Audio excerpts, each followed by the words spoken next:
I'll go over again for the third straight team. Go Bears. That would mean I have to go under on the Packers. Their over-under is 9.5. Cynthia has them Lose at every 9. division game. Yeah, they're going to lose all the division games. Look, I don't like this because I know this is a mistake. When a team when you don't feel the upgrades in an offseason, when you don't feel differences, changes, big names, you're just like, oh, this team didn't do much. They won't be as good. That's what the Packers are. Unless Matthew Golden is an absolute star right away, there's not enough upgrades here on the Packers to make the offseason feels be great. And now, listen, hear me out.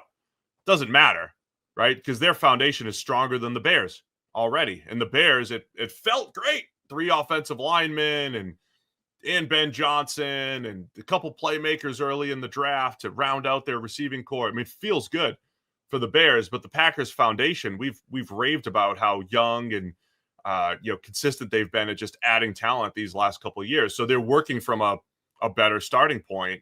But when you go through an offseason, when we're sitting here in May, what were there enough improvements to get them over the hump for a team that their biggest issue last year was beating the Eagles, beating the Lions, beating the best teams in the NFC? So over under 9.5 here for the Packers. Yeah, I mean, they clearly had a limit last season, or a level at which they couldn't get above, or at least that's what the narrative looked like when every time they ran up against a genuine contending team, they came up second best. On the other hand, they won 12 games, right? And they won 12 games without their quarterback, Jordan Love, playing his best football for the majority of the season. So if you put it in those terms, this is a really, really good football team. And okay, they didn't necessarily upgrade at a bunch of different areas, but theoretically they've added to a position that people were identifying as a potential weakness. Again, it comes down to, I do just love the foundation. Like, I think that they're too good. They have a really good roster top to bottom. They're extremely well coached now, both sides of the ball, but certainly on offense. It's difficult to see a world where the Packers are not a double-digit win football team again. And we get to see them tested early on, hosting the Lions and hosting the Commanders. Commanders, they have that first quick turnaround Thursday night game too. It's week 2 hosting Washington with the first the week 2 Thursday night game, but the first quick turnaround, short rest into Thursday night. The rest thing is interesting. A year ago, I think we were at least highlighting the rest a lot with some of these teams. Warren Sharp had this article that was looking at net rest days. And I think the 49ers and the Ravens were the two opposite ends of the spectrum. There's like a 37-day difference over 4 months in terms of net rest between the most rested and the least rested team relative to their opponents. Since then, though, was it forget the ESPN guys had an article out that was effectively evaluating the impact of rest days on games, right? How much they actually matter relative to winning and losing. You used to get a movement, a bump in the line for those extra rest days, which doesn't really happen anymore, except apparently for Monday Night Football, which still gives it for some bizarre reason. But like the Thursday game, for example, you don't actually see this impact of the extra rest day or the lack of rest day relative to the opponent.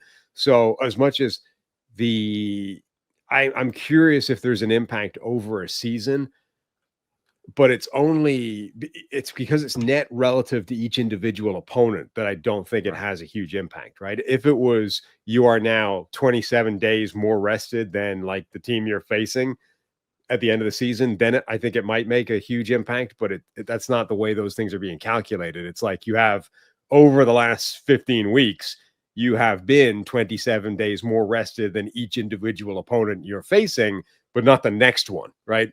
So I don't know that net rest thing actually makes any difference anymore. Hey guys, just taking a quick break to tell you, hey, just over 50% of you are still unsubscribed to Check the Mic. It helps the channel. It helps to make sure that you don't miss any of our shows. So if you have a chance, hit the subscribe button right now. Well, I've also heard it positioned as this, which is we've used the term rest, but rest itself might not be a factor. It might just be preparation, right? If you have 2 extra days to prepare for your next opponent, that's the advantage that you could have rather than the actual rest, right? We've just theorized that it's the body clock and wear and tear, when results can be affected just by prep, just by game planning more, longer, whatever it may be. So there's a lot of factors in there, I think. But either way, the data right now says that it's not really a factor. Right. Although it's fun. It's fodder. Yeah. It's fun. It's fun. Now I need to see the study that calculates how much air miles are a factor as well, because the Bengals are moving like 17 miles over the course of the entire season. They barely move outside of the state of Ohio for their season. So now I need to see that. I need to see the study based off distance traveled. Then cost. How much that's going to cost each team. Oh, Mike Brown must be loving the travel cost savings this year. I didn't say it. So Cynthia has this is the only North team that Cynthia has the Packers going under with 9 wins. Again, I don't want to fall victim to the offseason feels. This has happened a lot to me through the years, where I think there was one year the Steelers didn't feel like they did a lot. The Cowboys had a few years where they felt like they were doing great. Other off seasons where it felt like they didn't do much. They were still pretty much the same team because the foundation was there. I love the Packers foundation. I thought they ran the ball more effectively last year. I think Love is very good. Could be great. Haven't seen that, since the end of 2023. And the defense should be solid.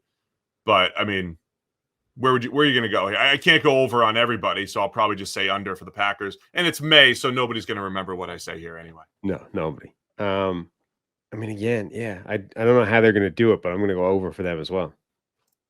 Excellent.